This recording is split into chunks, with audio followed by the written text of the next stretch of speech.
Hi viewers, Kanyakumari மாவட்டத்தில் உள்ள குலசேகரம் பகுதியிலிருந்து 5 கிலோமீட்டர் தொலைவில் இருக்கக்கூடிய ஊர் தான் திருப்பரப்பு.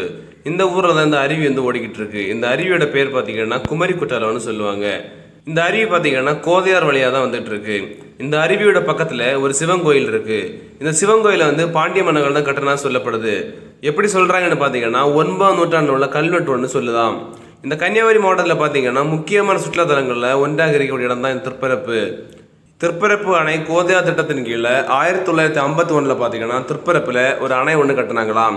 இந்த அணையினால 358.9 ஹெக்டேர் நிலப்பரப்பு பாசனம் அடைகிறதாம். இந்த திருப்பரப்பு அருவியிலிருந்து 5 கிலோமீட்டர் தொலைவில் நீங்கள் போயாச்சுன்னா வரலாற்று சிறப்புமிக்க திருநந்திகர் கோயில் இருக்குதாம். இந்த கோயிலை பற்றின விஷயங்களை அடுத்த வீடியோவில் போடுறேன். இந்த வீடியோ பிடிச்சிருந்தா லைக் பண்ணுங்கள், நம்ம சேனலை சப்ஸ்கிரைப் பண்ணுங்கள்.